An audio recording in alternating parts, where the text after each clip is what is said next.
Le Mali affronte ce lundi 9 juin à 14 h l'Arabie Saoudite U23 au tournoi Maurice Revello. Donc j'ai bien sûr hâte de voir ce match-là tellement ce tournoi est vraiment intéressant quand tu vois tous les matchs qu'il peut y avoir, notamment du Mali qui gagne, qui perd leur match. Et là ce match-là contre l'Arabie Saoudite sera vraiment décisif. On sait que c'est le dernier match de la journée des phases de poule justement de ce tournoi-là. Donc logiquement le Mali n'aura pas d'autre choix que de gagner l'Arabie Saoudite si vraiment ils veulent espérer une qualification pour la suite de la compétition. Sur ce, n'hésitez pas à vous abonner et à liker. Et sans plus tarder, on commence la vidéo. Donc voilà, vidéo assez tranquille, on s'intéresse à l'avant-match opposant l'Arabie Saoudite et le Mali. Juste avant, mettez en commentaire vos drapeaux. Si vous êtes saoudien, mettez drapeau saoudien. Si vous êtes malien, mettez les drapeaux maliens en commentaire, que je vois vraiment ma communauté, c'est les plus malienne ou saoudienne. En tout cas, on s'intéresse bien sûr à l'avant-match. Donc on voit un peu les derniers matchs qu'ils ont pu faire. Le Mali a récemment affronté hier la France U20 et s'est imposé au bout du bout au tir au but. Donc clairement très beau match des Maliens encore une fois, avec un but notamment de Gawoussou Diakité en début de match. Malheureusement la France a égalisé en cours de match avant la mi-temps, mais à la fin du match on voit que le Mali s'est imposé au tir au but. Donc notamment le tir au but décisif de Émile Doucouré en fin de match. Donc le gardien des Maliens qui a vraiment été décisif on va dire à cette séance de tir au but, qui était vraiment très intéressant sur ce match là. Donc clairement ce gardien là c'est un joueur à respecter bien entendu. Quand tu vois un peu les stats, on voit que au niveau de la possession, c'est la France qui a plus dominé, mais au niveau des tirs, c'est le Mali qui a plus dominé. Donc clairement, c'était un match à égalité, on va dire que c'était un match très très serré. Et côté Arabie Saoudite, eux aussi, ils se sont imposés, on va dire, contre le Panama de justesse, justement, 2-1 avec un but, voilà, après la mi-temps. Donc on voit que le Panama avait gagné justement le Mali, et on voit que justement l'Arabie Saoudite s'est imposée contre le Panama. Donc on voit que c'est plus ou moins équilibré. L'Arabie Saoudite, eux, qui avaient perdu contre la France. Donc on voit que ce tournoi-là, c'est vraiment très très serré. N'importe quelle équipe peut battre les autres équipes, donc clairement c'est ça qui est vraiment intéressant. Donc également côté Arabie Saoudite, point à surveiller, c'est qu'il y a deux joueurs qui ont eu un carton rouge, donc logiquement ils seront absents au prochain match du Mali. Ça c'est un point intéressant à surveiller côté Arabie Saoudite également. Donc voilà, Mohamed Ali, Mohamed Barnaoui, donc lui c'est un défenseur central et un latéral gauche. Donc clairement la défense de l'Arabie Saoudite sera vraiment, on va dire, dérangée au prochain match. Il faudra vraiment reconstruire, trouver d'autres défenseurs, et c'est là où ça peut être un point intéressant pour le Mali. Les attaquants devront se régaler si possible en attaque. Et côté au côté des stats, on voit qu'au niveau de la possession, pareil, le Panama a dominé, mais au niveau des tirs c'est eux qui ont dominé. Donc clairement c'était pareil, un match à égalité, et l'Arabie Saoudite est imposée bien sûr contre le Panama. Pour voir maintenant les compos, donc la compo côté Arabie Saoudite, je m'attends à la même compo potentiellement en 4-4-2 potentiellement, avec bien sûr d'autres défenseurs qui devront ajuster la défense centrale et le latéral gauche. Et côté Mali, bien sûr, on sait qu'on voit qu'il y a des actualités. Également Isiaka Soukouna est une très belle découverte hier avec les U21 du Mali, donc ça peut être également un joueur intéressant. Donc c'est un défenseur central de base qui avait joué à la place de Gassama il me semble, et qui a joué en tant que latéral gauche ensuite, latéral droit ensuite Dan Sinaté qui fait un excellent tournant en tant que latéral gauche également.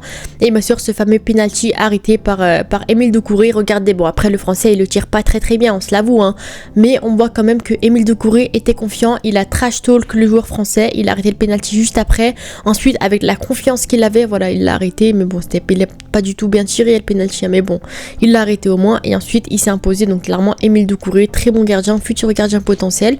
Également Gawoussou Diakité qui a fini homme du match contre la France, c'est celui qui a marqué notamment le premier but du Mali, l'ailier gauche qui était vraiment intéressant.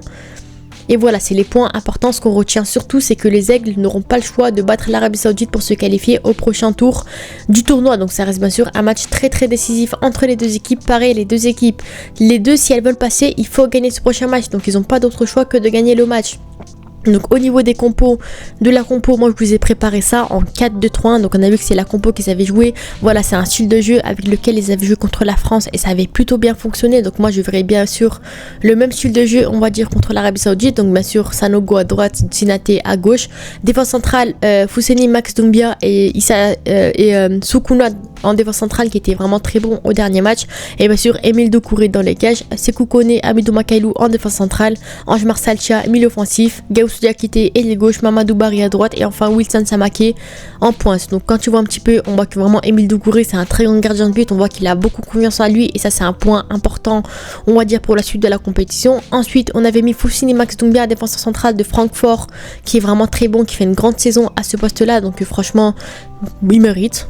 Ensuite, on avait un autre défenseur, Isiaka Soukouna, défenseur de Stade Rennais, qui a joué au dernier match et qui était vraiment très intéressant. Donc pourquoi pas le voir au prochain match également. Dan Sinaté à gauche, qui est vraiment très très bon depuis le début du tournoi.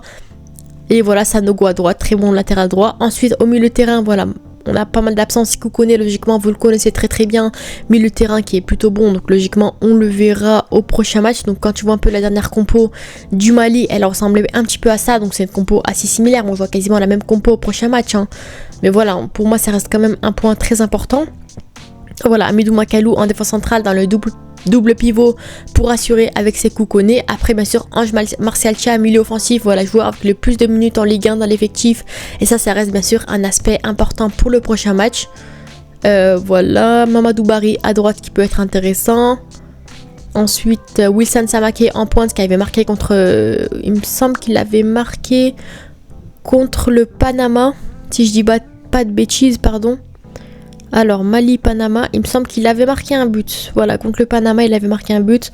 Donc voilà, pour moi, c'est un buteur qui est quand même en confiance. Donc ça peut également être très très intéressant. Également, on avait, voilà, Mamadou bien absent, Gaoussou Diakité qui peut être bon à gauche. C'est un joueur qui fait une grande saison. La preuve, il l'a marqué contre l'Arabie Saoudite. Et voilà, c'est la compo que j'attendrai beaucoup du Mali. J'ai hâte de voir ça. En tout cas, cette belle compo qu'on peut voir contre l'Arabie Saoudite. En tout cas, pour moi, là, ça va être moins compliqué sur le papier que contre la France. J'ai 100% espoir pour le Mali. Pour vous donner un peu mes pronostics, moi, je pense que le Mali peut gagner ce match-là. Potentiellement, on va dire 2-0. Je pense que le Mali peut largement s'imposer. Après, bien sûr, faut jamais être sûr de soi. De ça, en tout cas, on sait que l'Arabie Saoudite peut très bien s'imposer, ça reste une belle équipe également, donc il faudra faire attention. Dans tous les cas, il faut que la France s'impose contre le Panama et que bien sûr le Mali s'impose contre l'Arabie Saoudite pour pouvoir passer à la suite de la compétition. Donc voilà, je pense que le Mali gagne ce match 2-0. Sur ce, dites-moi vous avez en commentaire, n'hésitez pas à vous abonner et à liker. De la prochaine. Ciao.